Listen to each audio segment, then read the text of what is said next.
All right, so I was just thinking about 151 and Prismatic and just Scarlet and Violet all together. And I had to talk with somebody. I don't know if you know DJ Spoken Center. Shout out to DJ Spoken Center. I'm in its Discord and we were having a discussion. Not with him, but he did join in. But just his chat. Anyway, so I'm trying to tell everyone, just for the sake of conversation and having some form of discussion and for fun, I told everybody, 151 brought me back to the hobby. As soon as I saw it was a Squirtle, War Turtle, Blastoise Demigod pack that my godson pulled, I was hooked. So I went all in, started buying 151. Mind you, the hobby at that time, there was relatively not much to scalp. You could just go to a store whenever and find product. It really wasn't bad yet. This is in 2023 around September. It was sometimes difficult to find 151, but it wasn't like impossible. You could find it. So every time I went to the store, I would just grab as much as I can. And I wouldn't clear the shelves. I always left. But it wasn't the same problem as today. So I would just go there and just grab as much as I can, buy it, take it home. And sometimes I would give it to my friends. I would sell it to them at the same price that I paid for it, just because I went to the store, they did not. So here's an ATB, give me $50, whatever.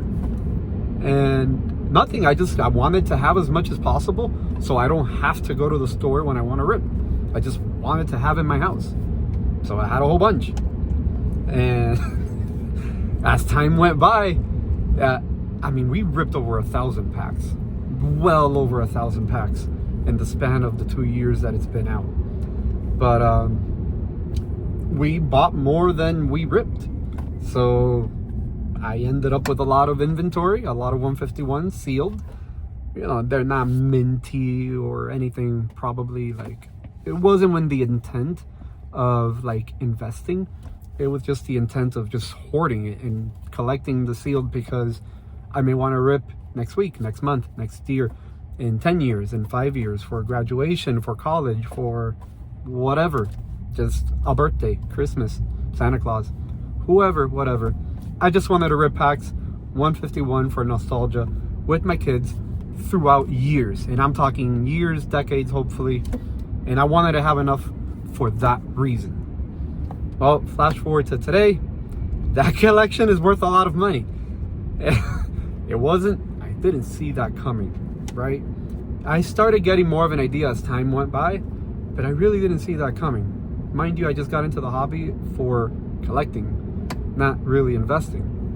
But now that I know that Pokemon is very investable, I of course am also investing in Pokemon and collecting and ripping. I'm doing all of the above. And to me, investing and collecting kind of goes hand in hand, because I'm really not interested in just buying into a product just to have it. I'm just kind of like, I like that product, I'm gonna buy as much as I can, I'm gonna rip some and keep some. That's it. Not that bad. I do have like Shouter Fave. I said I like Pokemon, I want to have. All right, I got a phone call. So where did I leave off? I believe I was saying something to the extent of, I just want to have it. I just like Pokemon, so I want to have the product. It's not really of an investing, like I'm going to hold on to it because of the value. And I guess that is also the reason why you collect, because you collect knowing that it's something you like, that hopefully at some point it's going to have some value. And then it just feels good that you have that, and that it's valuable, and that it's worth money. So I like that. I am an investor by nature, I've always been, but I'm also a collector by nature. But I don't like hoarding a lot of stuff, which is kind of like why I like Pokemon cards. I just, the cards, the cardboard. But now the sealed became a thing. It was never a thing for me as a kid, but now it's a thing. So now I'm hoarding sealed as well, storage unit, all that stuff, whatever. But yeah, so I ended up with a lot of 151. And stuff that I bought, for example, in November 2023, I went on eBay and I got an ETB case of the Pokemon Center. I was gonna rip it that day with my kids. I paid 300 something, 371 I think is what I paid for it. and I was just gonna rip it, and something happened. I couldn't rip. I put it away. Never got to it for a while, and next thing I knew, it was worth like $700. I don't know. And I was like, whoa, hold on a minute. I kind of don't want to rip it now because it's worth so much. I'll do it for a special holiday or something, right? So I put it away again. Mind you, the sealed box is not sealed anymore because I opened the box that was sealed because I wanted to rip it. The ETBs are sealed, but the case is not sealed. Anyway, I put it away. Time passed. Never got to it. Then it's worth $2,000. Then it's worth $3,000, $4,000, $5,000. I checked market yesterday. $7,700, right, on collector app. Yeah, it could change up and down a couple grand maybe. Regardless, it's still almost a 2,000% increase in value from MSRP, even from where I bought it at 300 something. That I thought I was getting ripped off when I bought it. Mind you, I was new to the hobby at that point. I had only been back for 2 months. So yeah, 151 to me, it is, what's the word? Pardon my accent. The epitome, the apex, the highest level of the Scarlet and Violet. Just because it's 151 Pokemon, right? Are the artworks the best? They're good. I like them. I think they're really cool. Do other sets from Scarlet and Violet have great artwork? Yeah. Better? Yeah, they do. But I just like 151. I like that Abracadabra, Alakazam. The 3 are finally back. I like that. I mean, Flying Charizard. Love it. Favorite Charizard art ever. Yeah, I just loved it. When I saw it, the focus is not Charizard, it's this beautiful scenery. And then you got your flying lizard. Perfection. I love it. So now, that's my investment, right? It's worth quite a bit of money. A lot of money. And I want to continue ripping. That is an investment, yes. It's also my collection, yes.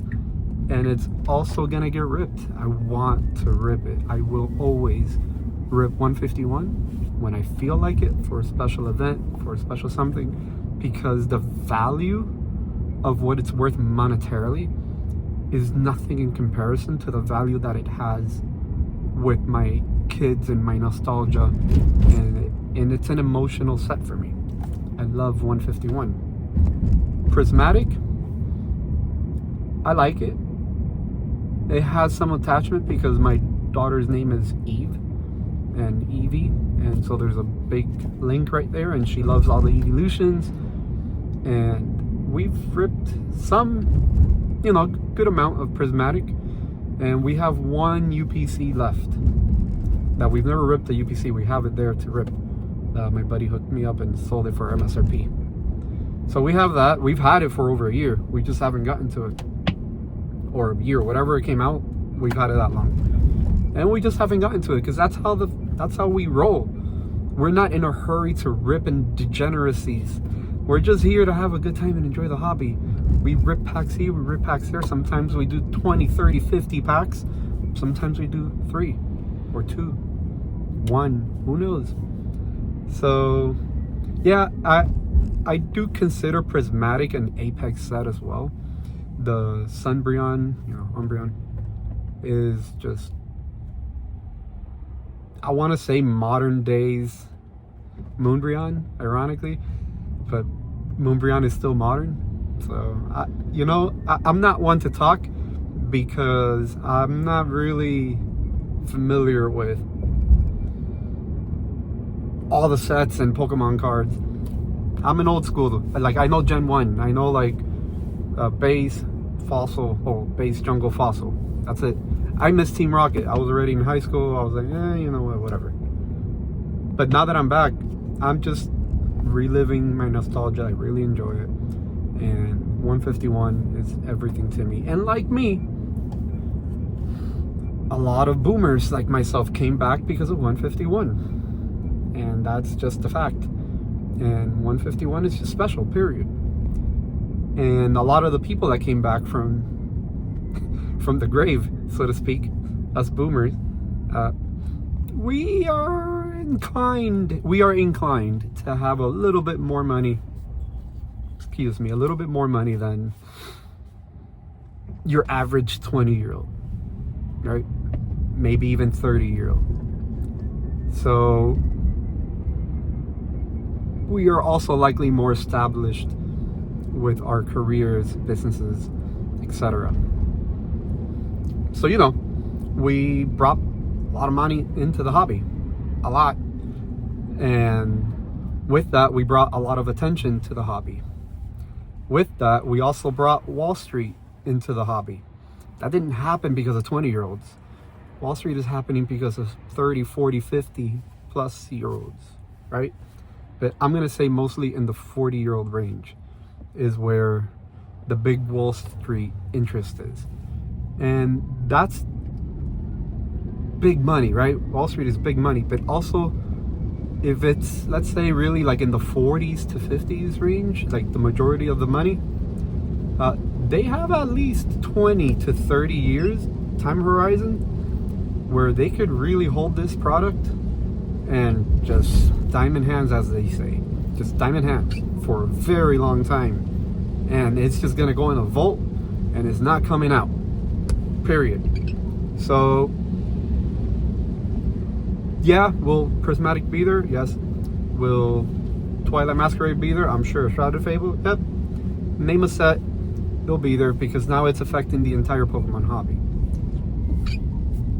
But I still say, in my opinion, right? Everybody has their opinion, and an opinion doesn't mean you're right or wrong. It's just how you are feeling. So this is how I feel. 151, undisputable champion for me. And in the future, I hope I'm gonna have enough 151 to rip until the day I die, and then leave some for my kids so that they can rip with their kids and whatever. But eventually it will run out because I'm not gonna sell my 151. So maybe it's not even an investment on money, it's an investment on heart. But I will never sell my 151. Mark my words. Not a single pack. Not for sale. But I may buy more 151 in the future.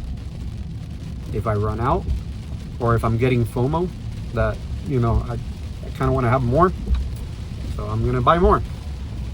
And maybe an ETB that what I used to pay for, from Target in 2023, $50. I may end up paying $300, $700 for that one ETB. That brings 9 packs.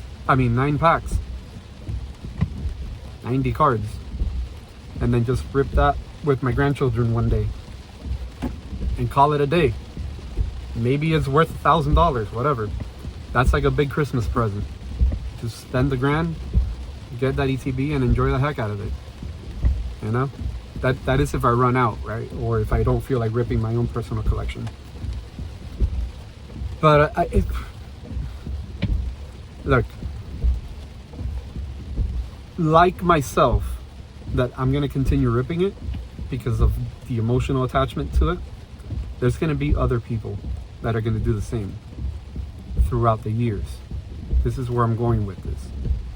There's going to be people that are going to keep selling it on eBay, TCG Player, their own personal websites, consignment services, shipping rips. I'm not going to name names. That's it. People are going to look for it in those places. I don't do this. I don't like shipping rips for the most part. I have nothing against it. I don't like the whole having somebody rip the packs for me and sending it. I like holding it. I like smelling it. That's the whole point for me to rip a pack. I enjoy that. So let's say I did enjoy shipping rips, right? I would be one day, maybe I am with my kids and their spouses, and we're at a party, right, at the house, at a barbecue, and I could say, hey guys, let's go on a shipper rip to see if what we can grab, what we could get, because like that somebody can like literally rip it for us right then and there, and we know what we got, and we can celebrate our failures or our triumphs. Who knows? But because otherwise, if I didn't have the set with me that day at that barbecue in that moment, then it would have been like, oh yeah, let's do it eventually, and you may never get to it. You may get like cold feet because of the price. And if you could just go online real quick on a website, you know all the websites. At that time, there could be more or less. Who knows? Just go on that website. They rip it for you, and you get almost the same satisfaction, right? Almost, minus the smell and the feel. So it's gonna continue getting ripped. And again, remember, like myself, I am also hoarding it. Even though I'm ripping, I am hoarding. But there's gonna be some people, big money, potentially, they have no intentions to rip it. They have no emotional attachment to it. To them, it's a strict investment. That is all. And they're gonna hold on to that for a long time. And the only reason that they will sell, it's gonna be because they're liquidating to readdress their finances, for whether it's to buy something bigger or just reallocate it. Who knows? I don't know. Anything. It could be to pay off somebody's college loan, you know, whatever. Who knows?